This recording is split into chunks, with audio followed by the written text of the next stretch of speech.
नमस्कार दोस्तों, आप देख रहे हैं मिथिकल टेल्स और मैं हूं मिथ।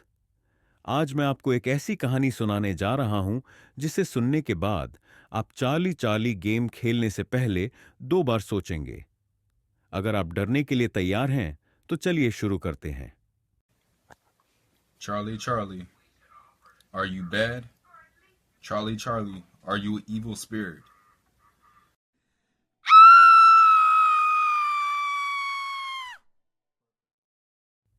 यह कहानी एक छोटे से गांव की है, जहां दो दोस्तों रवि और समीर ने गर्मियों की रात में अपनी बोरियत मिटाने के लिए चाली चाली गेम खेलने का फैसला किया। रवि ने इंटरनेट पर पढ़ा था कि यह एक आत्मा को बुलाने वाला खेल है। उसने समीर को उकसाया और दोनों ने कागज पर यस और नो लिखकर 2 पेंसिलें क्रॉस में रख दी। समीर थोड़ा डर रहा था, लेकिन रवि ने उसे हिम्मत दिलाई। कमरे में अंधेरा था, सिर्फ मोमबत्ती जल रही थी। दोनों ने साथ में कहा, चाली चाली, क्या तुम यहां हो? पेंसिल धीरे धीरे हिलने लगी। पहले तो उन्हें लगा कि हवा चल रही है, लेकिन फिर पेंसिल यस की तरफ घूम गई।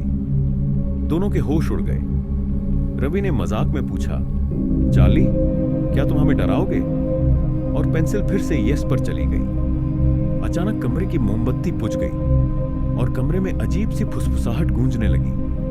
रवि ने डरते डरते कहा, यह बस हमारा वहम है। लेकिन तभी कमरे के कोने से एक छाया बाहर निकली। छाया ने धीरे धीरे एक भयानक रूप लेना शुरू किया। खाली आंखें, लटके हुए बाल और फटी हुई आवाज में उसने कहा, तुमने मुझे बुलाया है, अब तुम मुझसे छुटकारा नहीं पा सकते। समीर डर के मारे बेहोश हो गया और रवि किसी तरह भागकर बाहर गया।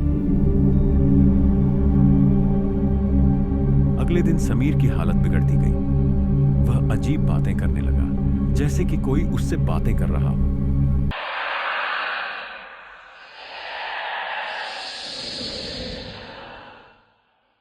गांव के बुजुर्गों ने कहा कि रवि और समीर ने आत्मा को नाराज किया है।